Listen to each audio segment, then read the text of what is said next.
আসসালামু আলাইকুম। কাছে এবং দূরে, দেশ এবং দেশের বাইরে যে যেখান থেকে আমার ভিডিওটি দেখছেন সবাইকে আন্তরিক শুভেচ্ছা ও অভিনন্দন।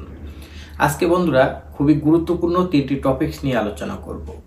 যারা ভিপিএস গ্লোবালে পাসপোর্টের স্ক্যান কপি এবং নুলুস্তা জমা দিয়ে রাখছেন তাদের এই মুহূর্তে ভিসা পাওয়ার সম্ভাবনা কতটুকু, আদৌ তাদের ভিসা কবে দিবে, কি করতে পারে তারা, সে বিষয়টি নিয়ে কথা বলবো। এবং এর সাথে যারা অ্যাপয়েন্টমেন্ট ডেটের জন্য ভিএফএস গ্লোবালে মেইল করে বসে আছেন, কোনো উত্তর পাচ্ছেন না কবে নাগাদ আপনাদের অ্যাপয়েন্টমেন্ট ডেট দিতে পারে।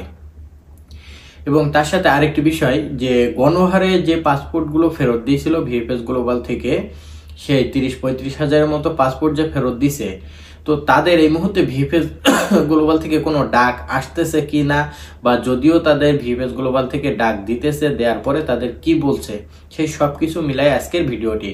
দয়া করে ধৈর্য সহকারে পুরো ভিডিওটি দেখবেন, দেখার পরে একটি লাইক করবেন, সাথে শেয়ার করবেন। এবং যারা আমার চ্যানেলে নতুন, এখনো পর্যন্ত চ্যানেলটি সাবস্ক্রাইব করেননি, তারা আমার চ্যানেলটি সাবস্ক্রাইব করে আমার সাথে থাকবেন। বন্ধুরা, আমি আরেকটি কথা বলতে চাই, যাদের কাছে আমার ভিডিওটি মূল্যবান মনে হবে না, যারা আমার থেকে বেশি বোঝেন, দয়া করে তারা ভিডিওটি দেখবেন না, স্কিপ করে চলে যাবেন। অযথা আপনার সময় নষ্ট করবেন না। আপনি বাজে কমেন্ট করবেন না, কারণ একটি ভিডিও বানানো অনেক কঠিন। আপনারা যে মেসেজ করেন, কমেন্ট করেন, বাজে কমেন্ট, আমরা আলতু ফালতু নিউজ দিই না। আমরা যে নিউজগুলো দিই সেগুলো বাস্তবে ঘটে কিনা কয়েকদিন পরেই প্রমাণ পান, কিন্তু যখন নিউজটা দেই তখন আপনাদের কাছে খারাপ লাগে। তো যাই হোক, এ বিষয়ে আর বলবো না। তো এখন প্রথমে বলবো, যারা ভিএফএস গ্লোবালে স্ক্যান কপি, পাসপোর্টের স্ক্যান কপি এবং নুলুস্তা জমা দিয়ে রাখছিলেন, তাদের এই মুহূর্তে কি অবস্থা। আপনি যখন ভিএফএস গ্লোবালে মেইল করছিলেন অ্যাপয়েন্টমেন্টের জন্য, আপনি অ্যাপয়েন্টমেন্ট ডেট পাইছেন, পাওয়ার পরে যখন আপনি আপনার পাসপোর্ট ওখানে দিচ্ছেন স্ক্যান কপি, তখন তারা যাচাই বাছাই করে সবকিছু রেডি করে ভিসা পাওয়ার মতো এই মনে করে তারা ওগুলো ওখানে জমা রাখছে। কারণ ভিএফএস গ্লোবাল থেকে যাচাই করে তারপরে তাকে অ্যাপয়েন্টমেন্ট ডেট দিচ্ছে। যাদের নুলুস্তা সঠিক ভিসা পাওয়ার মতো তাদের অ্যাপয়েন্টমেন্ট ডেট দিচ্ছে। তা সেই হিসেবে আপনারা অ্যাপয়েন্টমেন্ট ডেট পাইছিলেন, তার উপরে নির্ভর করে আপনারা ওখানে পাসপোর্টের স্ক্যান কপি জমা দিয়ে রেখে আসছেন। তো এখন এই স্ক্যান কপিগুলো সবকিছু নিয়ন্ত্রণ করতেছে, মানে এই মুহূর্তে ইতালির ভিসা বাংলাদেশিদের জন্য সবকিছু এখন ইতালি গভর্নমেন্ট বা পেপুত্রার হাতে। এখন বাংলাদেশিদের ভিসা তারা দিচ্ছে না, এর ভিতরে একটা গোলযোগ সৃষ্টি হয়েছে ইতালিতে। প্রতিটা দেশের একটা গভর্নমেন্ট থাকে, তা ইতালিতেও একটা গভর্নমেন্ট আছে, সেখানে পার্লামেন্ট আছে। তো সেই পার্লামেন্টে যখন বাংলাদেশ নিয়ে আলোচনা হয়, মানে এই মুহূর্তে সরকারের সাথে বা ইতালির যে সরকারের সাথে বাংলাদেশের সরকার ভালোই যোগাযোগ আছে, তাদের সাথে ভালোই বন্ধুত্ব সম্পর্ক। কিন্তু ইতালিতে পার্লামেন্টে কিছু মেম্বার বা এমপি মন্ত্রী যাই বলেন, বা যাদের একটা পররাষ্ট্র মন্ত্রণালয়ের যে একটা সচিব গঠন করে, যেটাই হোক, সবকিছু মিলাই সেখানে বাংলাদেশ, শ্রীলঙ্কা এবং পাকিস্তান নিয়ে তার একটা দ্বিমত ঘোষণা দিছে যে বাংলাদেশিদের ভিসা না দেওয়ার জন্য তারা চাচ্ছে যে আসলে বাংলাদেশ, পাকিস্তান এবং শ্রীলঙ্কা টোটাল বন্ধ করে দিতে।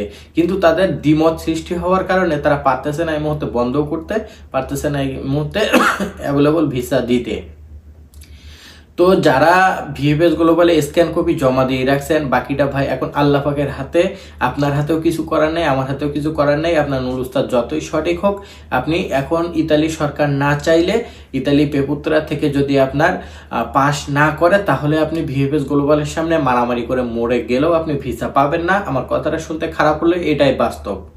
তো এটা দেখা যাক আমাদের বাংলাদেশের তত্ত্বাবধায়ক সরকার যে যদি তাদের সাথে এটা নিয়ে আলোচনা আবারও করতে পারে, তাহলে অবশ্যই ভালো হয়। আলোচনা করে এই সমস্যাটি সমাধান করার জন্য চেষ্টা করলে আমাদের জন্য ভালো হয়।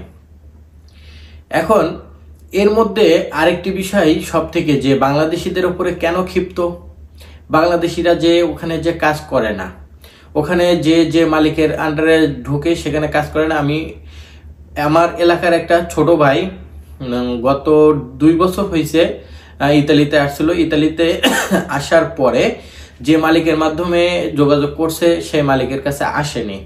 না আসার কারণে সে অন্য জায়গায় যে কাজ করছে, 2 বছরের মতো কাজ করার পরে সে সবকিছু কাগজ কিন্তু রেডি করতে পারে নাই, সে কিন্তু ইতালিতে বৈধ হতে পারে নাই।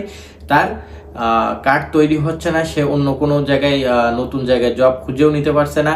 তো যখন ইতালি সরকার এই নিয়ম চালু করছে যে কোম্পানিতে আসবে, যার আন্ডারে আসবে তার সেইখানে কাজ করতে হবে, তো সেই ছোট ভাই পরবর্তীতে চিন্তা ভাবনা করে সে প্রথম মালিকের কাছে আবার ফেরত গিয়েছিল যে আপনার এখানে আবার কাজ দেওয়ার জন্য।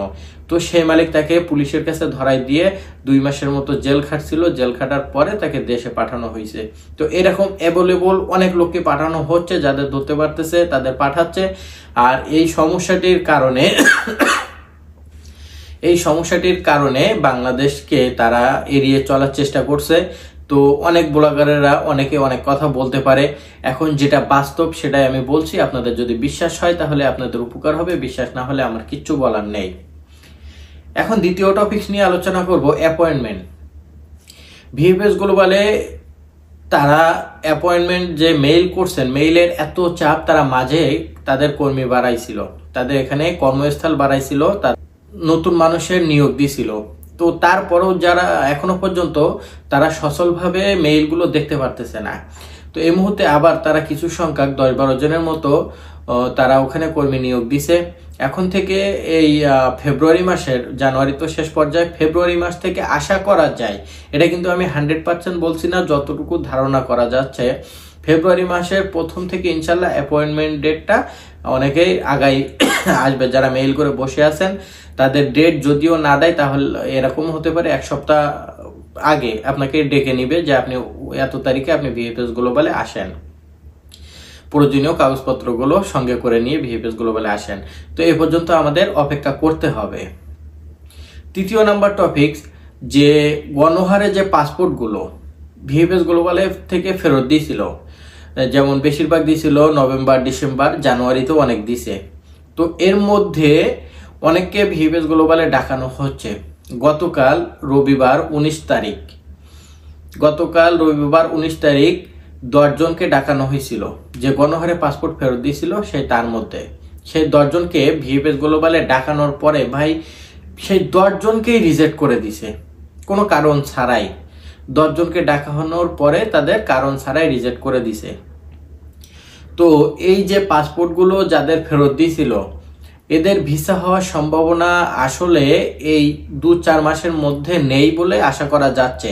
যদিও দেয়, ভিএফএস গ্লোবাল যদিও এই বিষয়টা নিয়ে কাজ করে। আগে মেন কথা হচ্ছে ইতালি সরকার, পেপুত্তারা, তারপরে ইতালি এম্বাসি, তারপরে ভিএফএস গ্লোবালে তো বাপের ক্ষমতা নেই আপনার ভিসা তৈরি করার। তো উপর থেকে যদি না দেয় তাহলে এরা কিচ্ছু করতে পারে না। তো যে পাসপোর্টগুলো আপনারা যারা ফেরত নিয়েছিলেন তারা অপেক্ষা করতে থাকেন জুন জুলাই পর্যন্ত অপেক্ষা করতে বলছি। এই না যে জুন জুলাইয়ের ভিতরে সেই 30-35 হাজার সব কিন্তু নিষ্পত্তি করতে পারবে না।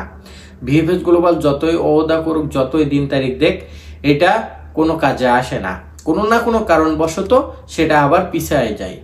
তো আমার ভিডিওটা যেখান থেকে মূলত ভিসা যেখান থেকে দিবে তারা যদি দিন পরিবর্তন করে দেয় তাহলে আমাদের কি করার? আমাদের সাথে কথার কাজে মেলে না। তো এই কারণে তারা যেটা বলছে, তারা যেটা করতে চাইছে আমরা সেটাই পাবলিশ করছি, পরবর্তীতে তারা সেটা আবার সিদ্ধান্ত পরিবর্তন করছে, তাহলে আগেরটা তো এখন মিলবে না। তো আশা করা যায় জুন জুলাইয়ের মধ্যে এই যে 30-35 হাজার পাসপোর্ট ফেরত দিয়েছিল সেগুলো নিষ্পত্তি করার তারা চেষ্টা করবে। তার মধ্যে অনেকে ভিসা পেতেও পারে, অনেকে নাও পেতে পারে। তো এই ছিল আজকে আমার ভিডিও। বন্ধুরা, আমার ভিডিও যদি আপনাদের কাছে বিন্দু পরিমাণে উপকৃত হয়ে থাকে তাহলে অবশ্যই ভিডিওটি শেয়ার করে অন্যদের দেখার সুযোগ করে দিবেন। চ্যানেলটি সাবস্ক্রাইব করে সাথে থাকবেন, ভিডিওতে একটি লাইক করবেন। ধন্যবাদ সবাইকে। আল্লাহ হাফেজ।